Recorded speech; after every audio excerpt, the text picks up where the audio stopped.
Elena Rodriguez thought she had seen everything in her 8 years of teaching. But on a cold February morning in Phoenix, Arizona, she witnessed something that would change not just one child's life, but an entire community. Behind the cafeteria, at Lincoln Elementary School, 10-year-old Marcus Thompson was digging through a trash can, pulling out a half-eaten sandwich.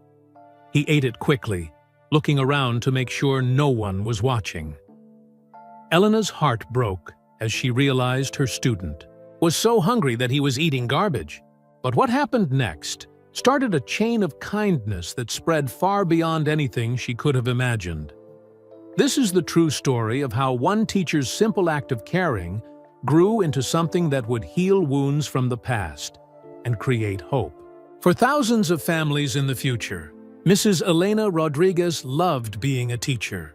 Every morning when she walked into Lincoln Elementary School in Phoenix, Arizona, she felt happy. The school hallways smelled like cleaning supplies and pencil shavings. Kids' artwork covered the walls with bright colors and big smiles. Elena had been teaching 5th grade for 8 years. She thought she had seen everything. Kids who forgot their homework, kids who fell asleep in class, kids who got in fights at recess, kids who cried when they missed their parents.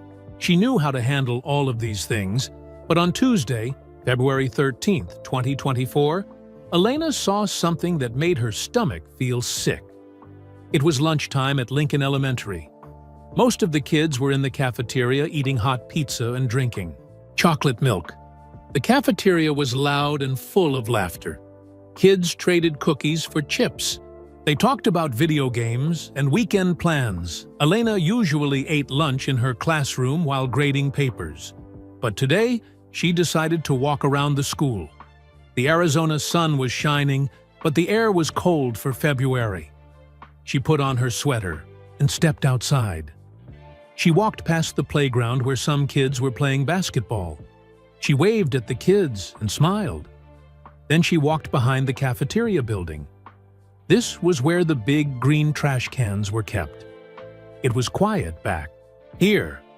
No kids were supposed to be in this area during lunch, but Elena heard a sound, a quiet rustling noise like someone digging through papers. She walked closer to the trash cans. What she saw next made her heart break.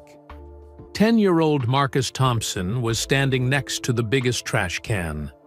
His small hands were digging through the garbage. He pulled out a sandwich that someone had thrown away. Half of it was missing, but Marcus didn't care. He started eating it quickly. Elena felt like she couldn't breathe. Marcus was one of her students. He sat in the 3rd row, 2nd desk. He was always quiet in class. He never caused trouble. He did his work without complaining. But now she was watching him eat garbage. Marcus looked around to make sure no one was watching. His brown eyes were scared. His hands shook a little as he ate the old sandwich. He was wearing a clean but old t-shirt and jeans that were too big for him. His sneakers had holes in them. Elena wanted to run over and help him. But she didn't want to embarrass Marcus. She didn't want him to feel ashamed. So she stayed hidden and watched. Marcus finished the sandwich in 3 big bites. Then he looked in the trash can again. He found an apple that was only a little brown. He wiped it on his shirt and ate it too. Elena's eyes filled with tears. How long had Marcus been doing this? How many days had she seen him in class? Not knowing he was hungry? What kind of teacher was she if her student was eating from the trash? She thought about Marcus in her classroom. He always seemed tired. Sometimes he put his head down on his desk. She thought he was just bored or sleepy. Now she realized he might be weak from hunger. Marcus never bought lunch from the cafeteria. Elena always thought he brought lunch from home. She never saw him with a lunchbox, but some kids kept their lunches in their backpacks. She never thought to ask. Marcus looked around one more time. Then he walked away from the trash cans. He went back toward the school building, probably to go to the library like he always did during lunch. He never played with other kids. He never ran around the playground. He just sat quietly and read books. Elena waited until Marcus was gone.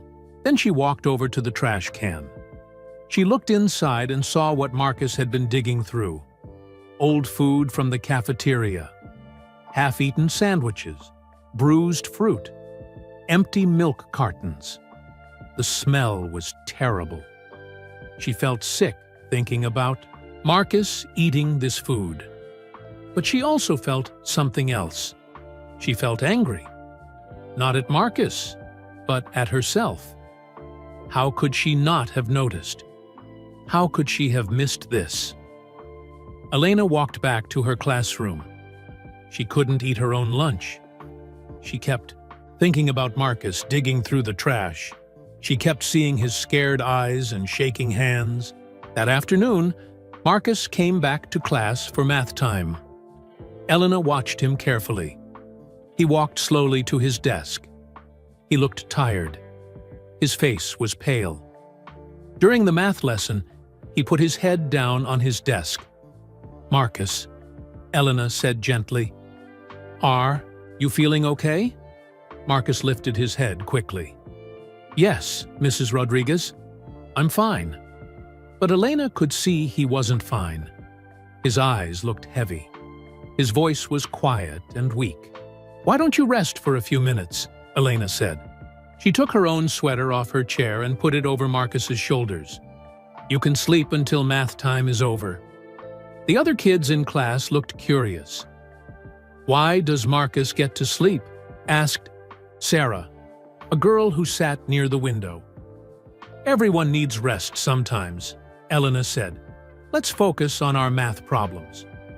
Marcus fell asleep right away. Elena let him sleep for the rest of the afternoon. When other kids asked questions, she just said Marcus needed to rest. While Marcus slept, Elena kept thinking. She looked at his school file on her computer. Marcus lived with his grandmother, Dorothy Thompson. His address was Desert View Apartments on the south side of Phoenix. Elena knew this area. It wasn't the nicest part of town. The file said Marcus's parents died in a car accident 2 years ago. That's when he came to live with his grandmother.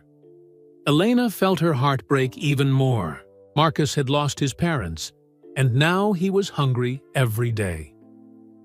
Elena looked at Marcus, sleeping at his desk. He looked so small and young. His dark hair was messy. His clothes were clean but worn out. She could see he tried to take care of himself, but he was just a 10-year-old boy. When school ended, Elena gently woke Marcus up. "Time to go home," she said softly. Marcus rubbed his eyes. "Thank you for letting me sleep, Mrs. Rodriguez." "You're welcome, Marcus. I'll see you tomorrow." Marcus packed his backpack. It looked almost empty. Just a few books and an old pencil case. No lunchbox, no snacks, nothing extra. Elena watched Marcus walk to the bus. He moved slowly, like he was tired or weak. She wanted to follow him home. She wanted to talk to his grandmother. She wanted to fix everything right now. But she knew she had to be careful. She couldn't just show up at someone's house. She couldn't embarrass Marcus or his family. She needed to think about the right way to help. That night, Elena couldn't sleep. She kept seeing Marcus eating from the trash can. She kept thinking about him falling asleep in class because he was weak from hunger. She thought about his empty backpack and his thin face. She made a decision. Tomorrow, she would start helping Marcus. She didn't know exactly how yet, but she knew she couldn't let her student eat garbage while she did nothing. Elena had no idea that her simple decision to help one hungry boy would change not just Marcus's life, but the lives of hundreds of people in her community. She had no idea that her act of kindness would grow into something amazing that would restore faith in humanity for everyone who heard the story. All she knew was that tomorrow, Marcus Thompson would not eat from the trash can. Not while she was his teacher, not while she could do something to help. The discovery behind the cafeteria had changed everything. Now it was time to act. Elena couldn't sleep that night. Every time she closed her eyes, she saw Marcus digging through the trash can. She saw his scared face and shaking hands. She heard the sound of him eating that old sandwich. She kept thinking about what she should do. Should she call his grandmother? Should she talk to the principal? Should she just give Marcus food without asking? Anyone? Elena got out of bed at 5:30 in the morning. She made coffee and sat at her kitchen table. She needed to learn more about Marcus's situation before she did anything. She didn't want to make things worse for him or his family. At 6:45, Elena drove to Lincoln Elementary. She wanted to get there early to watch Marcus arrive. The school parking lot was empty except for a few teacher cars. The sun was just starting to come up over the desert mountains around Phoenix. Elena sat in her car and waited. At 7:15, she saw the school bus pull up. Marcus was the first kid to get off the bus. He walked slowly toward the school building. His backpack looked empty and light on his shoulders. Elena checked her watch. School didn't start until 8:00. Why? Was Marcus here so early? She watched him sit on the steps outside the main door. He took a book out of his backpack and started reading. Other kids started arriving around 7:45. They ran past Marcus, laughing and talking with friends. Marcus just kept reading his book. He didn't talk to anyone. No one talked to him. Elena felt sad watching this. Marcus looked so alone sitting on those steps. When the school doors opened at 7:50, Elena went inside. She walked to her classroom and got ready for the day. But she kept thinking about Marcus sitting alone outside for 45 minutes every morning. During first period, Elena watched Marcus more carefully than ever before. He sat quietly at his desk, just like always. But now she noticed things she had missed before. Marcus's pencil was very short, worn down to almost nothing. His notebook had pages missing. His textbook was old and had marks all over it from other students who used it before him.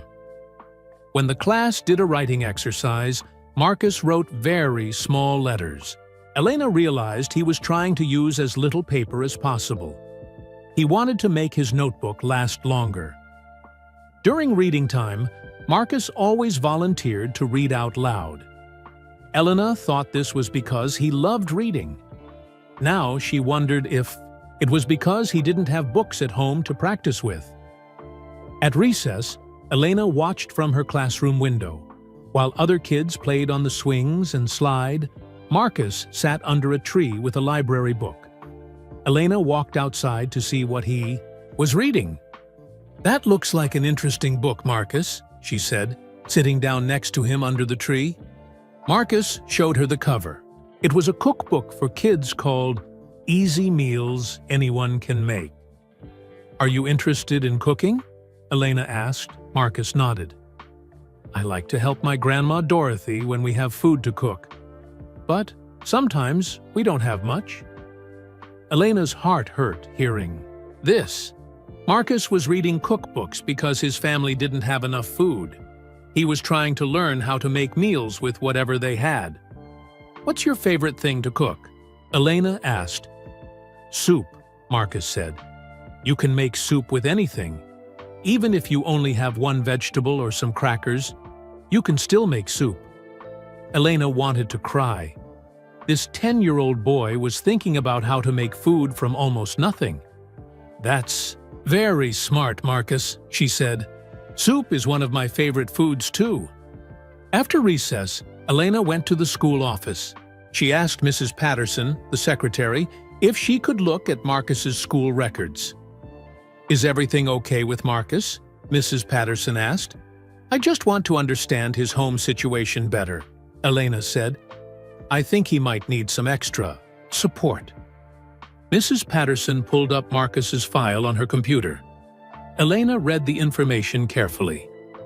Marcus Thompson, age 10, lives with grandmother Dorothy Thompson, age 68. Address: Desert View Apartments, 1247 South of 32nd Street, Phoenix, Arizona. Parents: Roberto and Maria Thompson, deceased. Car accident, March 2022. Emergency contact, Dorothy Thompson only. Free lunch program, eligible but not enrolled. Elena stared at that last line.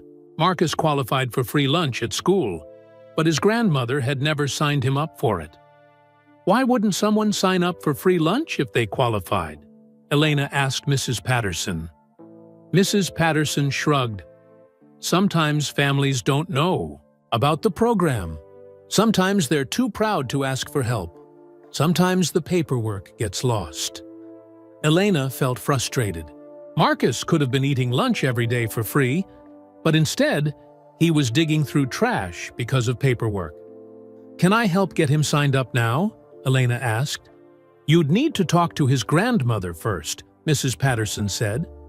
She has, to fill out the forms and provide some documents. After school, Elena decided to drive by Desert View Apartments. She wanted to see where Marcus lived. She didn't plan to stop or bother anyone. She just wanted to understand his world better. Desert View Apartments was a group of two-story buildings painted beige and brown. The paint was old and peeling in some places. Some windows had cardboard taped over them instead of glass. The parking lot had big cracks in it, with weeds growing through. Elena drove slowly through the complex. She saw kids playing in a small playground with broken swings. Laundry hung on lines between some of the buildings. An old man sat on his porch reading a newspaper. Elena found Building 2, where Marcus lived. The mailboxes outside were rusty, and some had no numbers. She could see apartment 2B had Thompson written in pencil on a piece of tape. Elena didn't stop. She didn't want to invade Marcus's privacy, but seeing where he lived helped her understand why his family might be struggling.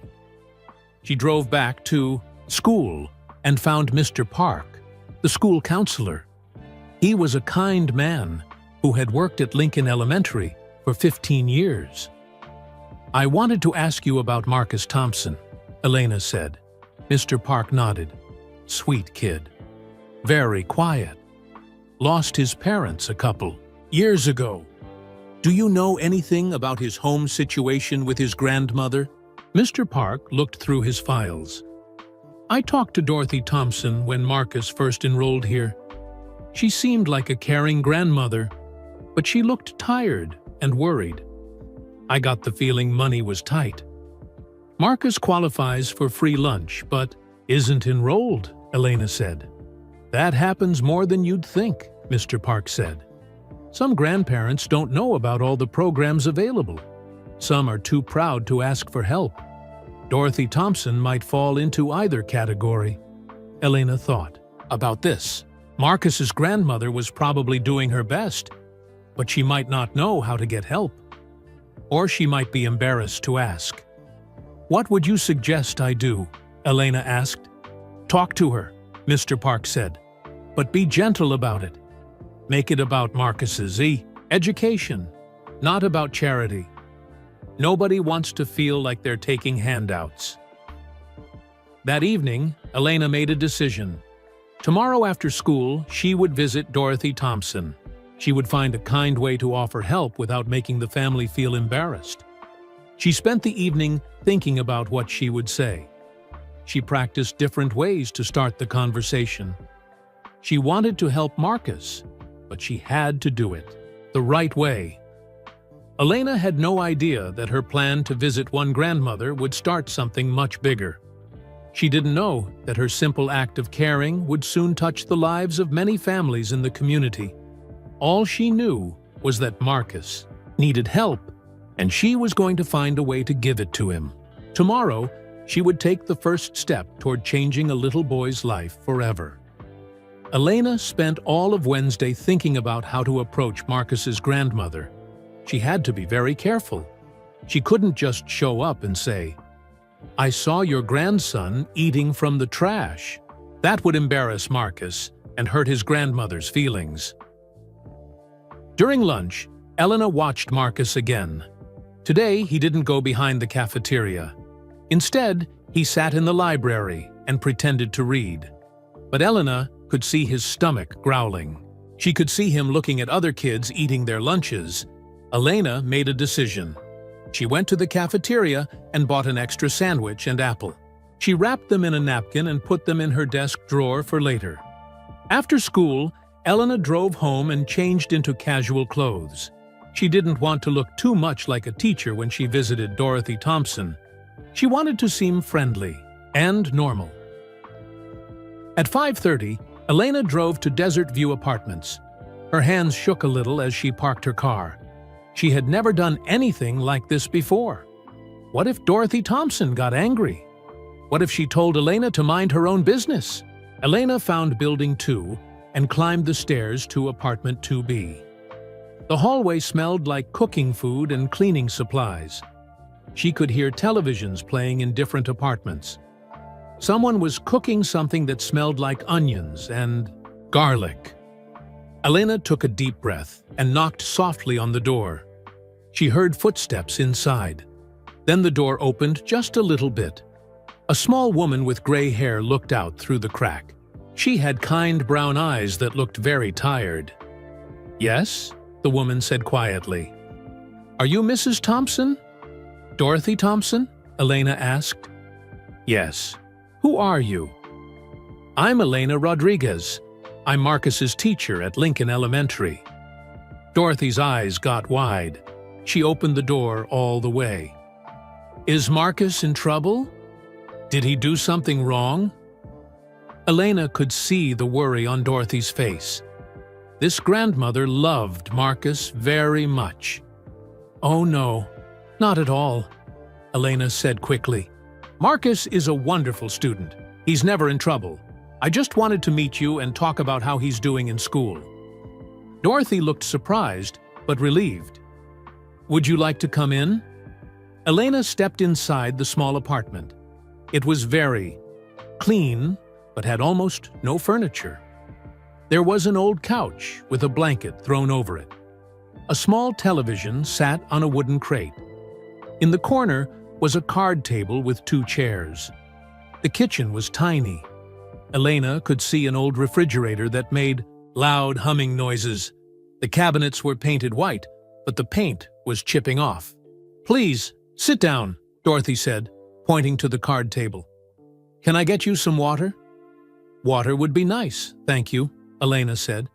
Dorothy brought 2 glasses of water to the table. They sat down across from each other. "I'm sorry the place isn't much," Dorothy said. "We do our best to keep it nice." "It's very clean and comfortable," Elena said. And it was true. Even though the apartment was small and old, it was spotless. Dorothy clearly worked hard to make it a good home for Marcus. "How is Marcus doing in school?" Dorothy asked. "He doesn't talk much about it at home." "Marcus is a very good student," Elena said. "He's smart and kind. He works hard on all his assignments, but I've noticed he seems tired sometimes. I wanted to make sure everything is okay at home." Dorothy's eyes filled with tears. She looked down at her hands. "Things have been hard since Roberto and Maria died," Dorothy said quietly. "Roberto was my son. He and Maria were such good parents to Marcus. They had plans and dreams." Elena felt her heart break for this family. "I'm so sorry for your loss," she said. "I'm doing my best to take care of Marcus," Dorothy continued. "But I'm 68 years old. I worked as a housekeeper for 30 years, but I hurt my back last year. Now I can't work anymore." Dorothy wiped her eyes with a tissue. "I get a small disability check every month. But after I pay rent and buy my medicine, there's not much left for food." Elena understood now. Dorothy wasn't being careless or lazy. She was an elderly woman trying to raise a 10-year-old boy on almost no money. "Marcus never complains," Dorothy said. "He's such a good boy. He helps me with everything. He reads to me when my eyes hurt. He tries to cook when we have food. But I know he's hungry sometimes." The words hit Elena like a punch in the stomach. Dorothy knew Marcus was hungry, but she didn't know what else to do. Elena looked around the apartment again. She noticed there were no pictures of food or restaurants anywhere. No snacks on the counter. The refrigerator was very quiet, which probably meant it was almost empty. On a small shelf, Elena saw photos of Marcus with his parents. They looked happy and young. There was one photo of Marcus blowing out candles on a birthday cake. He looked about 7 years old and was smiling. "So big. You're doing an amazing job," Elena told Dorothy. "Marcus is lucky to have you, but I'd like to help, if you'll let me." Dorothy looked surprised. Help how? Elena had thought about this carefully. She knew she had to be respectful and not make Dorothy feel like charity case. "Well, first, Marcus qualifies for free lunch at school. Did you know that?" Dorothy shook her head. "No one told me about that." "I can help you fill out the paperwork," Elena said. "It's easy, and Marcus can start getting lunch right away." "That would help so much," Dorothy said, tears in her eyes again. "Also," Elena continued, "I pack too much lunch for myself every day. My husband always makes too much food. Would it be okay if I shared some with Marcus? I hate to see food go to waste." This wasn't completely true. Elena's husband didn't make too much food, but Elena had decided she would start packing extra lunch for Marcus every day. She would buy the food with her own money. Dorothy thought about this. "You don't have to do that." "I want to," Elena said. "Marcus is a special kid. He deserves to have enough to eat so he can focus on learning." Dorothy nodded slowly. "Okay, but only if you're sure it's not too much trouble." "It's no trouble at all," Elena said. They talked for another 30 minutes. Dorothy told Elena about Marcus's parents and how much they loved him. She talked about how smart Marcus was and how he loved to read. Elena learned that Dorothy had no family nearby to help. Marcus's parents had been her only family. Now it was just her and Marcus, trying to make it on their own. When Elena got ready to leave, Dorothy walked her to the door. "Thank you for caring about Marcus," Dorothy said. "Most people don't notice kids like him." "Marcus is easy to notice. Once you really look," Elena said. "He's going to do great things someday." Elena drove home feeling sad and hopeful at the same time. Sad because Marcus and Dorothy were struggling so much. Hopeful because now she could help them. That night, Elena told her husband Tony about her visit. "You did the right thing," Tony said. "That poor family needs help." "I'm going to start packing extra lunch for Marcus every day," Elena said. "How much will that cost?" Tony asked. "Maybe $30 a week," Elena said. "We can afford that." Tony hugged his wife. "You have a good heart, Elena. That little boy is lucky to have you as his teacher." Elena went to bed feeling better than she had in days. Tomorrow, Marcus would have a real lunch. He wouldn't have to eat from the trash ever again. But Elena had no idea that her simple plan to help one student would soon grow into something much bigger. She didn't know that her act of kindness would inspire others and change her entire community. All she knew was that tomorrow, Marcus Thompson would eat a good lunch, and that was enough for now. Thursday morning, Elena woke up at 5:30 a.m. She went to her kitchen and made 2 bag lunches. One was for herself, the other was for Marcus. For Marcus's lunch, she packed a turkey sandwich with real turkey from the Yao deli counter. She added chips, an apple, a granola bar, and a juice box. She put everything in a brown paper bag and wrote "Extra Lunch" on the outside. Elena drove to school early. She put Marcus's lunch in her desk drawer and waited for him to arrive. At 8 a.m., Marcus walked into the classroom. He looked tired, just like always. His backpack hung loose on his shoulders.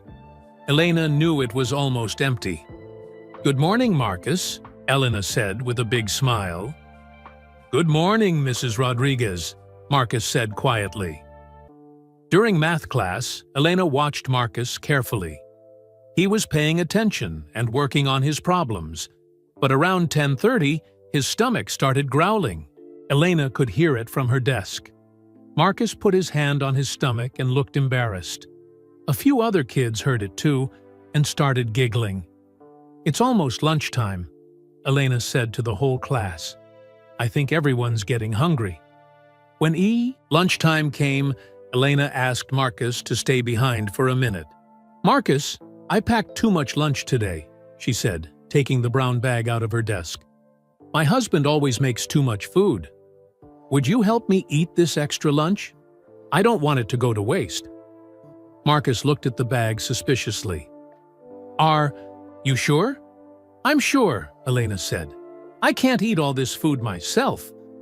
Marcus took the bag and looked inside. His eyes got wide when he saw the sandwich, chips, apple, and juice box. "This is a lot of food," he said. "I know. That's why I need help eating it," Elena said. "Why don't you go to the cafeteria and enjoy your lunch?" Marcus smiled for the first time Elena had seen in weeks. "Thank you, Mrs. Rodriguez." Elena watched. Marcus walked to the cafeteria with his lunch bag. Her heart felt happy seeing him excited about food. During lunch, Elena peeked into the cafeteria. Marcus was sitting at a table by himself, but he was eating everything in the bag. He ate slowly, like he wanted to make it last. He looked so happy. That afternoon, Marcus had more energy than usual. He raised his hand to answer questions in social studies. He laughed when Elena made a joke about fractions. He stayed awake during reading time. Elena felt so good seeing Marcus alert and happy. She realized how much hunger had been affecting his ability to learn. On Friday, Elena brought another extra lunch for Marcus. This time she packed a ham and cheese sandwich, crackers, grapes, and chocolate milk. "I have too much food again," she told Marcus. "Could you help me out?" Marcus smiled. "Yes, Mrs. Rodriguez, I can help." Elena started bringing extra lunch for Marcus every day. She told him different stories about why she had extra food. Sometimes her husband cooked too much. Sometimes she bought too much at the grocery store. Sometimes her mother sent her more food than she could eat. Marcus started to believe these stories. He didn't feel bad about taking the food because he thought he was helping Mrs. Rodriguez. After a week, Elena could see big changes in Marcus. He had more energy. His face looked less pale. He participated more in class discussions. He even started talking to other kids during recess. But Elena noticed other things about Marcus too. His shoes had big holes in them.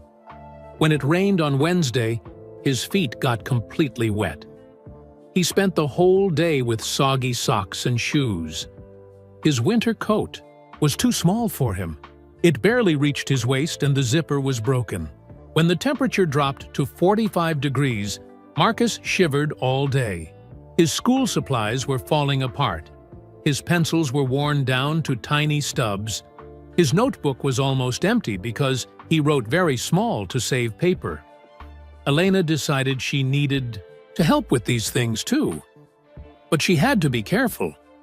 She couldn't just give Marcus new clothes and supplies. That would make him and his grandmother feel embarrassed. That weekend, Elena went to Target. She bought Marcus new shoes in his size. She bought him a warm winter coat. She bought him new pencils, notebooks, and a pencil case. At home, Elena wrapped everything in a big box. She wrote a note that said, "For Marcus, from your secret Santa. Someone who thinks you're special." On Saturday evening, Elena drove to Desert View Apartments. She waited until it was dark. Then she quietly put the box outside apartment 2B and knocked on the door. She ran back to her car and drove away quickly. Elena hoped Marcus and Dorothy would think the gifts came from a kind neighbor or someone from their church. On Monday morning, Marcus came to school wearing his new shoes and coat. He looked so proud and happy. His new coat was the perfect size and zipped up all the way. His new shoes kept his feet dry and warm. During writing time, Marcus took out his new pencils and notebook. He wrote bigger letters because he didn't have to worry about running out of paper. At lunchtime, Marcus came up to Elena's desk. "Mrs. Rodriguez, someone left presents outside our apartment," he said excitedly. "Grandma Dorothy thinks it was an angel." Elena smiled. "What kind of presents?" "New shoes and a coat, and school stuff," Marcus said. "Everything fits perfectly. Grandma, Dorothy says angels know exactly what people need." "Maybe it was an angel," Elena said. "Or maybe it was just someone who cares about you." "Do you think angels are real?" Marcus asked. "I think kindness is real," Elena said. "And sometimes kindness can feel like magic." Marcus nodded seriously. "I want to be kind like that when I grow up." Elena felt tears in her eyes. "I think you already are kind, Marcus." But Elena didn't know that Dorothy had been talking to her neighbors about the kind teacher who was helping Marcus. She didn't know that word was starting to spread around Desert View Apartments about Mrs. Rodriguez. Mrs. Santos, in apartment 2C, had heard about Elena. Her daughter Isabella was struggling in second grade and could use extra help with reading. Mr. Rivera in apartment 1D had heard too. His son Carlos was having trouble with math and getting teased by other kids. The Kim family in apartment 3A was new to America. Their twin boys needed help learning English. Elena thought she was just helping one little boy. She had no idea that her simple acts of kindness were about to create something much bigger. She didn't know that parents throughout the apartment complex were starting to hope that maybe this caring teacher could help their children too. Marcus was eating real lunches and wearing warm clothes. He was smiling and participating in class. Elena felt proud of what she had accomplished. But the biggest surprise was still to come. Elena's kindness was about to ripple out into the community in ways she never imagined. 3 weeks after Elena started helping Marcus, something unexpected happened. Dorothy Thompson knocked on her neighbor's door in apartment 2C. Maria Santos opened the door. She was a young mother with tired eyes and work clothes on. She cleaned office buildings at night and watched other people's children during the day. She was always busy and always worried about money. "Hi, Maria," Dorothy said. "Do you have a minute to talk?" Maria invited Dorothy inside. Her apartment looked just like Dorothy's, small, clean, and with very little furniture. 7-year-old Isabella Santos was sitting at the kitchen table doing homework. She was struggling with a reading worksheet. "I wanted to tell you about Marcus's teacher," Dorothy said. Dorothy explained how Elena Rodriguez had been helping them, not just with food, but with kindness and respect. She told Maria how Elena never made them feel ashamed or like they were taking charity. "She makes it seem like Marcus is helping her by eating the extra food," Dorothy said. "And someone left wonderful presents for Marcus. I think it might have been her, but she would never admit it." Maria listened carefully.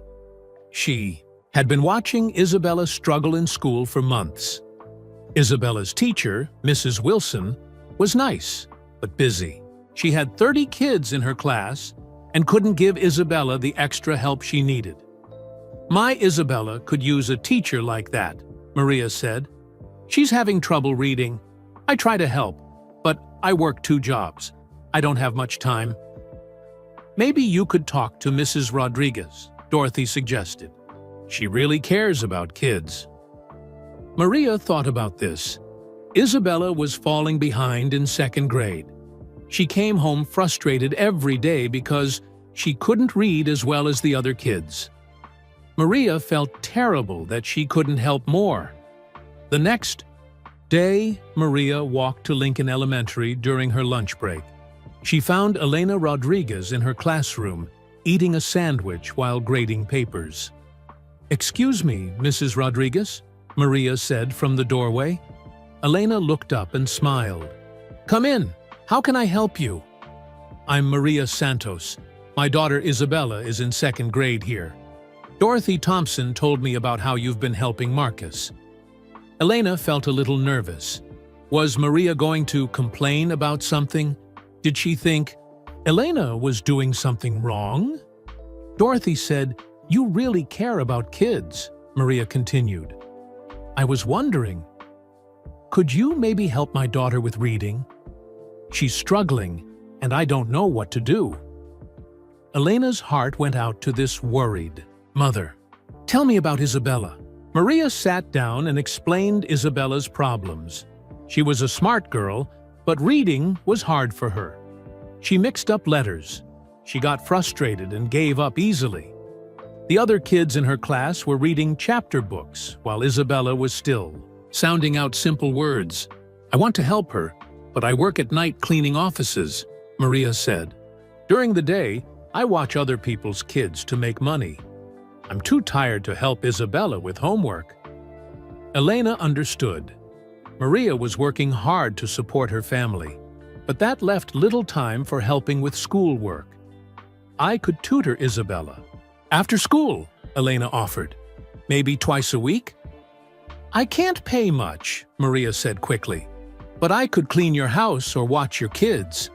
Elena smiled. "I don't need house cleaning or babysitting. I just want to help Isabella succeed." Maria's eyes filled with tears. "Really? You would do that for free?" "Really," Elena said. "Bring Isabella here on Tuesdays and Thursdays at 3:30. We'll work on reading together." The next Tuesday, Maria brought Isabella to Elena's classroom. Isabella was shy and nervous. She had curly brown hair and big brown eyes that looked scared. "Hi, Isabella," Elena said gently. "I'm Mrs. Rodriguez. Your mom told me you love to learn." Isabella nodded, but didn't say anything. Elena had prepared fun reading games and easy books. She made reading feel like playing instead of work. After an hour, Isabella was smiling and reading simple sentences. "You're a great reader, Isabella," Elena said. "You just needed some practice." Word about Elena's tutoring spread quickly through Desert View Apartments. Parents talked to each other while doing laundry or checking mail. They shared stories about the teacher who helped kids, even when they weren't in her class. Soon, more parents started coming to Lincoln Elementary. Carlos Rivera knocked on Elena's classroom door on Wednesday afternoon. His son, Miguel, was in 4th grade at the school, but struggling with math. Miguel was getting teased by other kids for being bad at numbers. "Could you help my son?" Carlos asked. "He's losing confidence in himself." Elena agreed to help Miguel on Mondays and Wednesdays. The Kim family came next. David and Susan Kim had moved to Phoenix from South Korea 6 months ago. Their twin boys, Jin and Jun, were 8 years old and just learning English. They understood more than they could speak, which made school frustrating. "We want our boys to succeed in America," David Kim said, "but language is hard for them." Elena started teaching Jin and Jun on Fridays. She used pictures and games to help them learn English words. Jennifer Walsh, was a single mother whose daughter Emma was being bullied at school.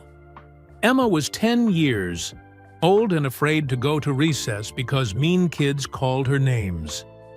"Emma needs someone to talk to," Jennifer said. "Someone who understands kids." Elena agreed to meet with Emma during lunch breaks to help her build confidence. Soon, Elena was staying. After school every day, her classroom was full of kids from different grades and different families. Some needed help with reading, some needed help with math, some just needed someone to listen to their problems. Elena bought snacks for all the kids: crackers, apples, juice boxes. She bought extra pencils and paper. She created fun worksheets and games. But Elena was spending a lot of her own money on all these supplies. She was also working extra hours every day without getting paid for it. Her husband, Tony, started to worry. "Elena, I'm proud of what you're doing," he said one evening.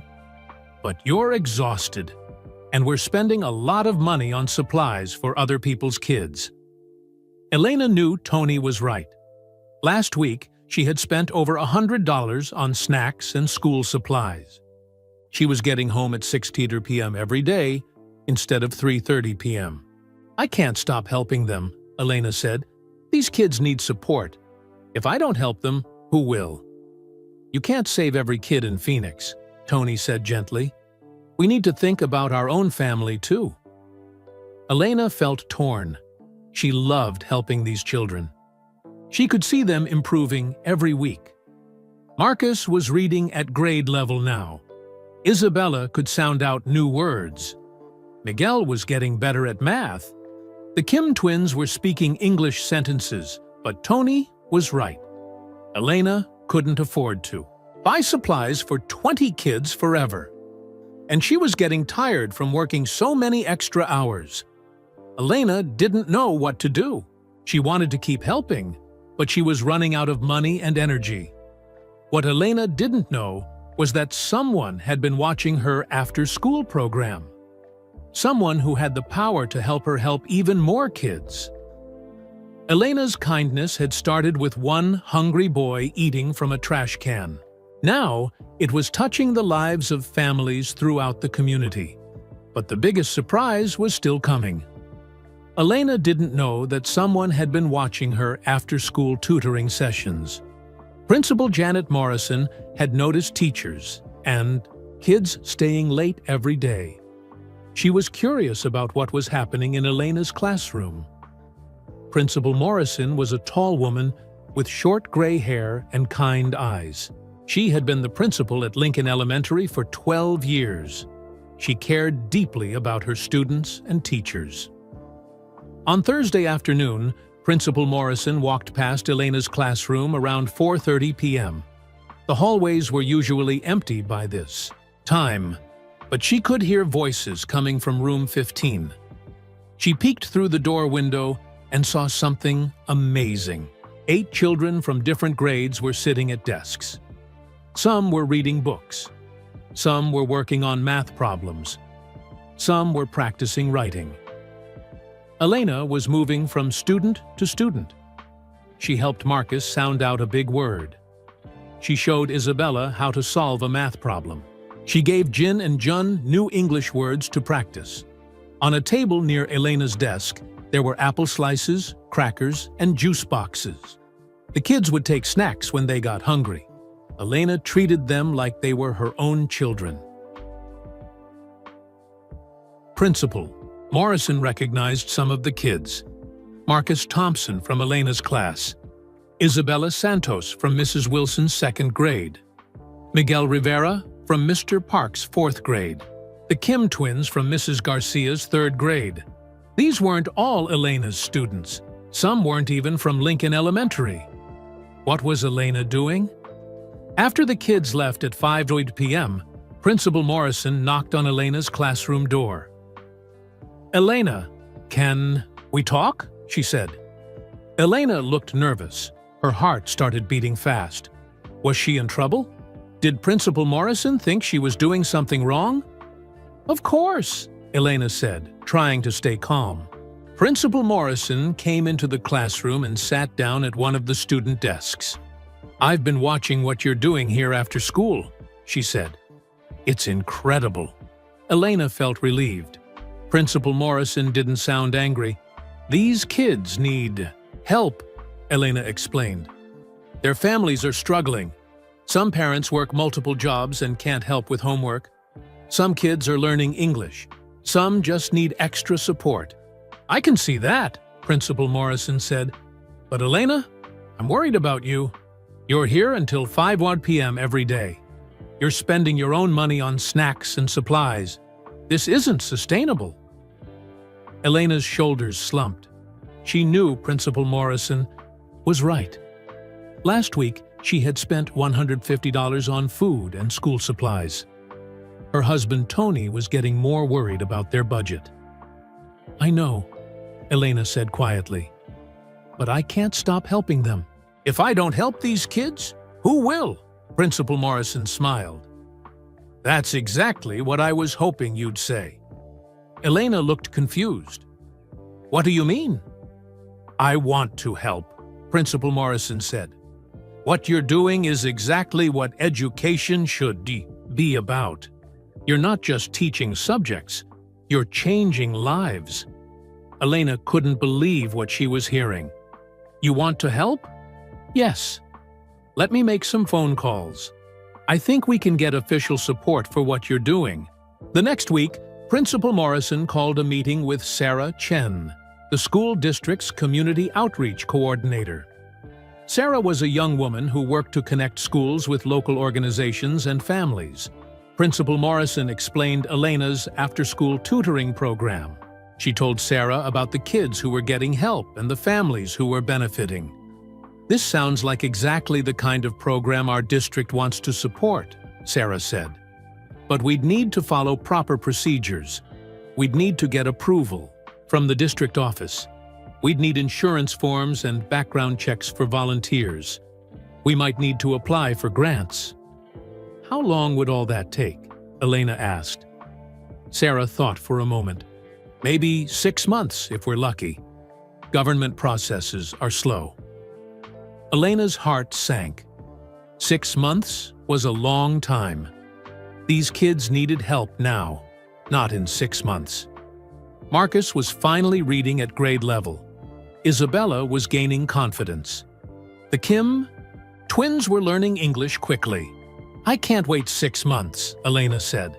"These families need support right now." Principal Morrison had been thinking about this problem. What if we start smaller? What if we reach out to local businesses and community groups? Phoenix has a lot of people who care about education. "That's a great idea," Sarah said. "Community partnerships can move much faster than government programs." That weekend, Principal Morrison and Elena spent Saturday morning writing letters. They wrote to local businesses, churches, and community organizations. They explained the after-school tutoring program and asked for support. In their letters, they wrote, "Dear community partners, Lincoln Elementary School has an amazing after-school program that's helping children succeed. One of our teachers, Mrs. Elena Rodriguez, is tutoring students who need extra help with reading, math, and English. These children come from families who are working hard but struggling financially. Their parents care deeply about education but often work multiple jobs and can't provide homework help. Mrs. Rodriguez's program is making a real difference. Children are improving their grades and building confidence. But we need community support to keep this program going. We're looking for donations of school supplies, healthy snacks, and funding for materials. We're also looking for volunteers who could help tutor children. If you believe in the power of education to change lives, please consider supporting our program. Sincerely, Principal Janet Morrison and Mrs. Elena Rodriguez, Lincoln Elementary School." They printed 50 copies of the letter and mailed them to businesses throughout Phoenix. "I hope someone responds," Elena said, "but I'm not holding my breath." Principal Morrison was more optimistic. Phoenix has generous people. I think we'll be surprised." They sent the letters on Monday. Elena didn't expect to hear anything for weeks, but on Wednesday morning, the school secretary told Elena she had a phone call. "This is Rebecca Martinez from Channel 3 News," the voice said. "We received a copy of your letter about the tutoring program. We'd like to do a story about what you're doing." Elena's heart stopped. A news story? On television? Yes. In a world full of bad news, people need to hear about teachers like you. "Could we come to your school tomorrow to film?" Elena panicked. She had never been on television before. She didn't want to be famous. She just wanted to help kids. "I don't know," Elena said. "I'm just a teacher doing my job." "That's exactly why." "This is news," Rebecca said. "You're going above and beyond to help children. People need to hear this story." Elena thought about Marcus eating from the trash can just 2 months ago. She thought about Isabella learning to read. She thought about the Kim twins speaking English confidently. Maybe a news story could help more people learn about the program. Maybe other teachers would be inspired to help kids in their communities. "Okay," Elena said. "You can come tomorrow." Elena had no idea that agreeing to this interview would change everything. She didn't know that her simple story about helping hungry and struggling children would touch the hearts of thousands of people. She thought the news story would maybe help her get a few donations for school supplies. She had no idea that it would lead to something much bigger than she ever imagined. The Channel 3 news crew arrived at Lincoln Elementary on Thursday afternoon. Rebecca Martinez, the reporter, was a young woman with bright smile and friendly eyes. She brought a cameraman named Steve, who carried a big video camera. Elena felt nervous seeing all the equipment. She had changed her clothes 3 times that morning, trying to find something that looked professional, but not fancy. "Don't worry, Mrs. Rodriguez," Rebecca said.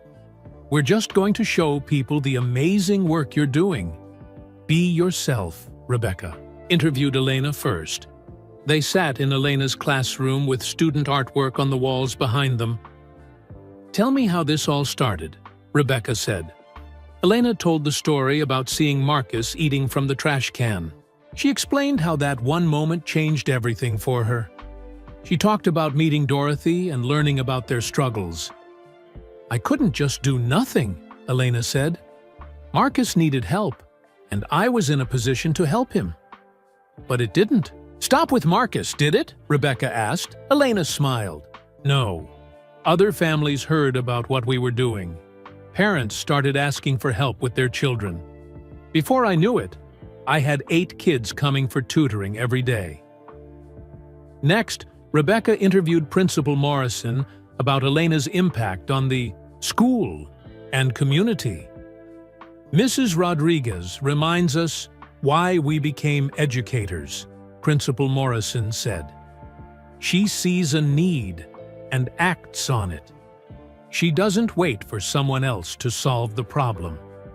Then Rebecca talked to some of the children in Elena's program. Marcus was shy about being on camera, but he agreed to speak. "Mrs. Rodriguez helped me when I needed it most," he said in a quiet voice. "She's the best teacher in the world." Isabella Santos spoke more confidently. "I couldn't read before. Now I can read chapter books. Mrs. Rodriguez makes learning fun." Jenny Kim spoke in careful English. "Mrs. Rodriguez helped me learn American words. Now I understand my friends at school." The cameraman filmed Elena working with different children. He showed her helping Marcus with a math problem. He filmed her reading with Isabella. He captured her teaching English words to Jin and Jun Kim. The camera also showed the snacks Elena provided and all the school supplies she had bought with her own money. "How much of your own money do you spend on this program?" Rebecca asked. Elena looked embarrassed. "I don't really keep track. Maybe $100 or $150 a week." These kids need supplies and healthy snacks. It's worth it to see them succeed. The interview lasted about an hour. When it was over, Elena felt good about what she had said. She hoped the story would help people understand how much these families needed support. "When will this be on TV?" Elena asked. "Tomorrow night at 6 p.m., Rebecca said. "Thank you for letting us tell your story." The next evening, Elena and her husband Tony watched the news together. The story about Elena's tutoring program was the third story of the night. In a time when we hear so many negative stories about education, Rebecca Martinez said on TV, Mrs. Elena Rodriguez at Lincoln Elementary reminds us why teachers are heroes. The story showed Elena working with children and explained how she started helping Marcus.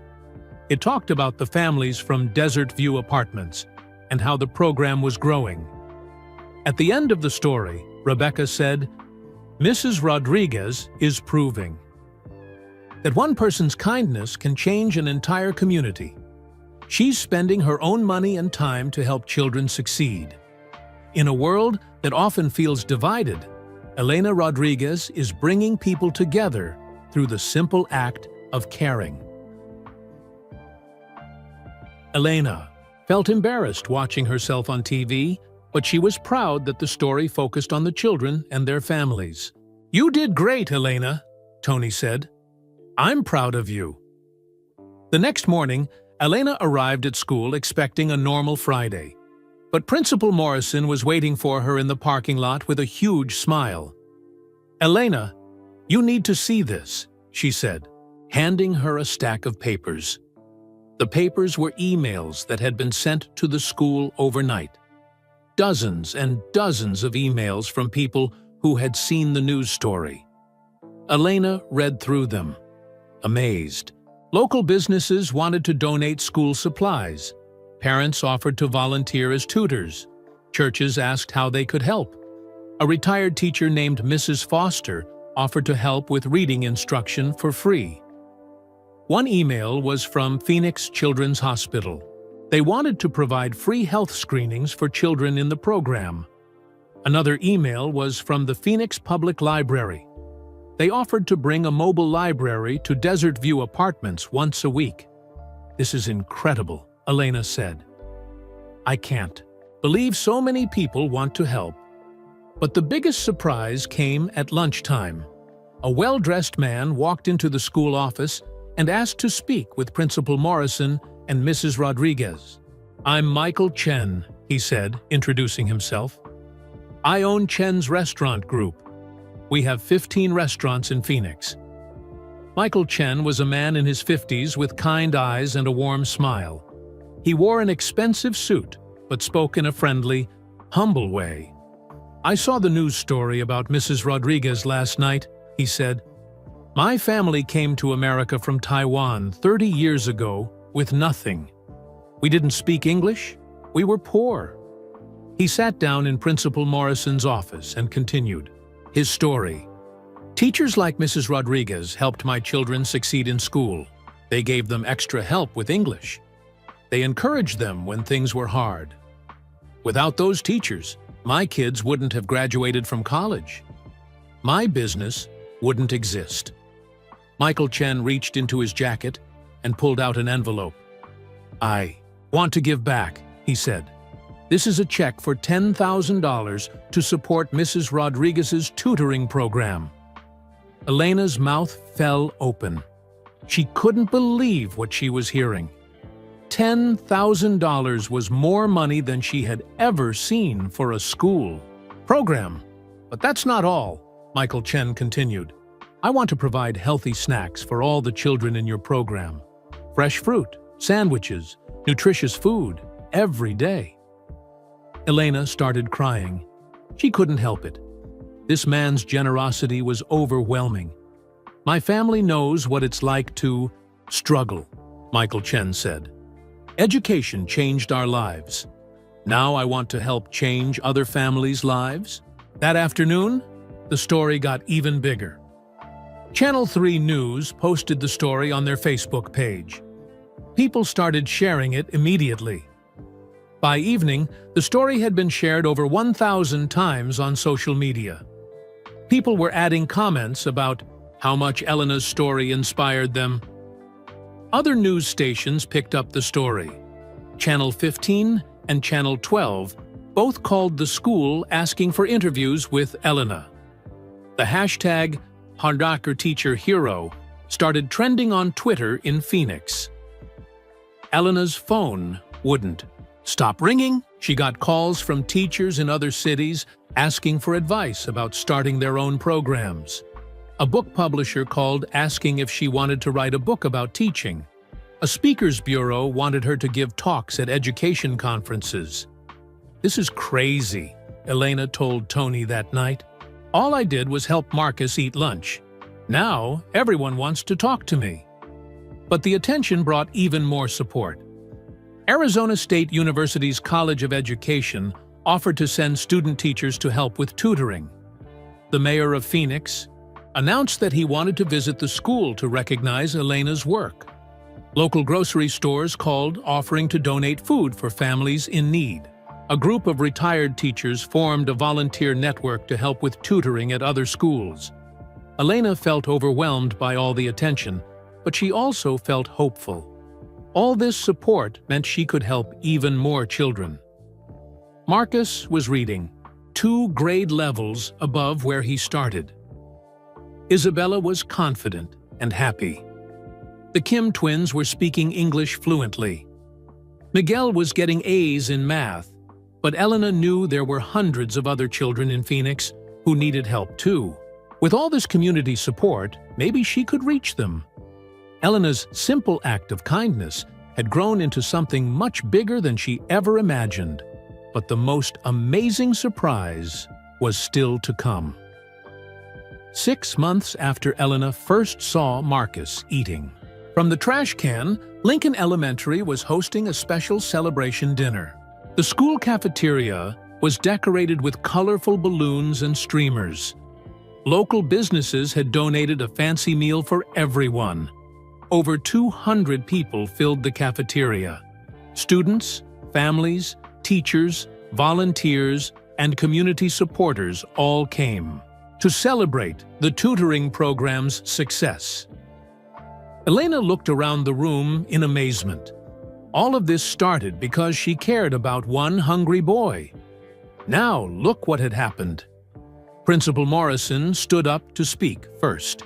6 months ago, Mrs. Rodriguez saw a student in need and decided to act. What happened next shows the incredible power of one person's kindness to change an entire community. She read amazing statistics about the program's success. 47 Sapantui children were now getting regular tutoring. Reading scores had improved by an average of 2 grade levels. 15 families had received job training and career support through community partnerships. But then Principal Morrison said something that made everyone quiet and curious. Tonight, we have a very special guest, someone who has been watching our program from the very beginning, someone who has a story to tell that will surprise all of us.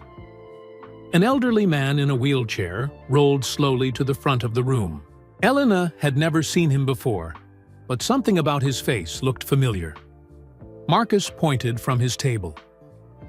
"That's Mr. Peterson from my apartment building," he whispered to his grandmother, Dorothy. The man introduced himself in a shaky but strong voice. "I'm Dr. James Peterson. I'm a retired professor of education from Arizona State University. I live in apartment 1A at Desert View Apartments, right below Marcus and his grandmother." Elena listened carefully. This man lived in the same building as Marcus? How had she never met him during all her visits?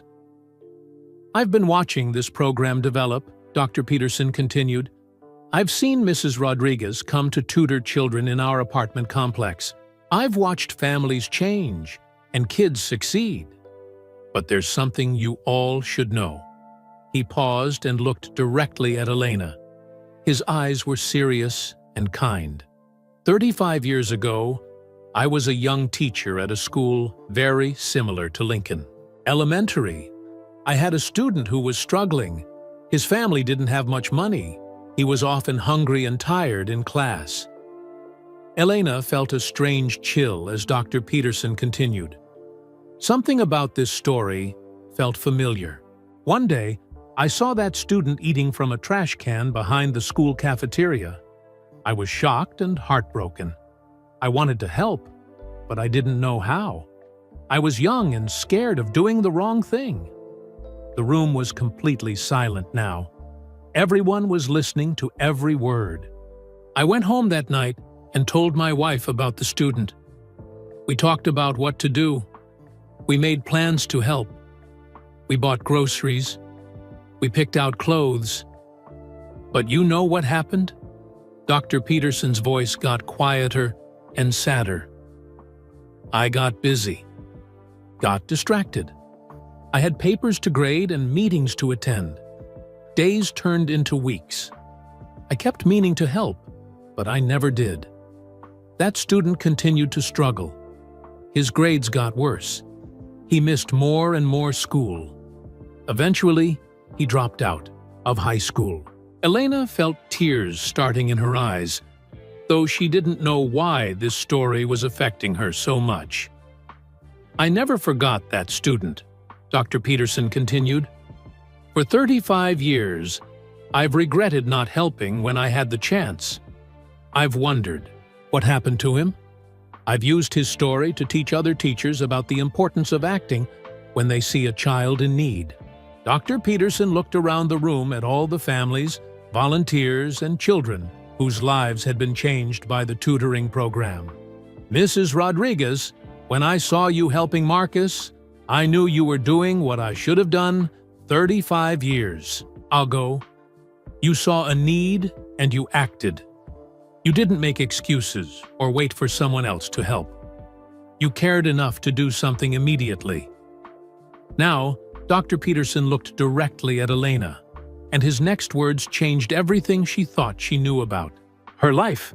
The student I failed to help 35 years ago, his name was Roberto Rodriguez. Mrs. Rodriguez, he was your father. The room erupted in gasps and whispers.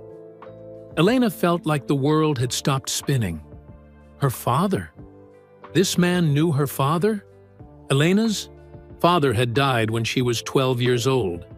She remembered him talking about how school had been hard for him. He had dropped out in 10th grade and always regretted it. He worked construction jobs his whole life and always told Elena that education was the most important thing in the world. Your father eventually got his GED, Dr. Peterson continued. He worked hard to support your family. He always believed in the power of education, even though school was difficult for him. He was so proud when you became a teacher. Elena was crying now, but they were tears of understanding, not sadness. Everything made sense now. Her father's passion for education, his stories about struggling in school, his pride when she graduated from college, his belief that teachers could change the world. I think your father would be incredibly proud of what you've accomplished, Dr. Peterson said. Through you, that hungry 10-year-old boy from 35 years ago finally got the help he needed. Dr. Peterson reached into his jacket and pulled out a large envelope. I've been saving money for 35 years, he said. Every month I put money aside, hoping that someday I could make up for my mistake. Tonight feels like that time. He handed the envelope to Elena. Inside was a check for $50,000 made out to the Lincoln Elementary Tutoring Program. But that wasn't all. There was also a deed to a small building near the school. I own a building 2 blocks from here, Dr. Peterson explained. It used to be a community center. I want to donate it to create a permanent tutoring and family support center, a place where children and families can get help with education, job training, and other services. Elena couldn't speak. She was overwhelmed by emotion. This man had been carrying guilt about her father for 35 years. Now he was giving everything he had to support the work she was doing.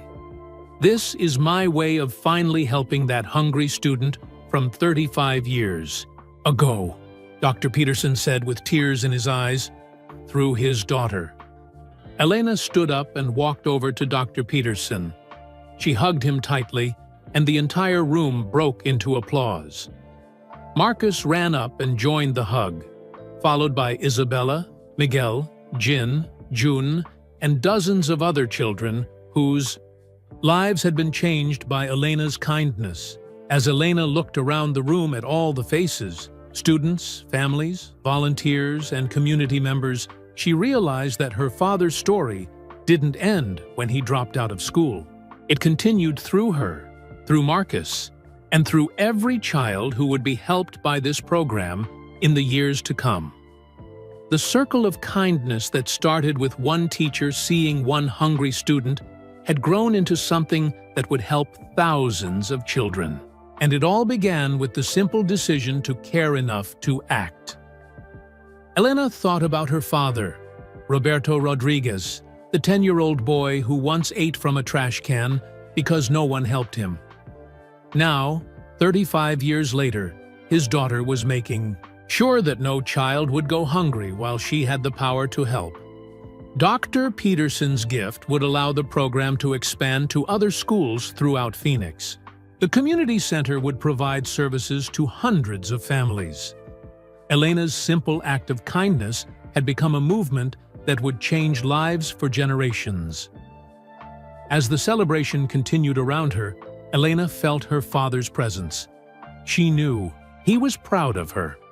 She knew that somewhere, somehow, that hungry 10-year-old boy had finally found peace.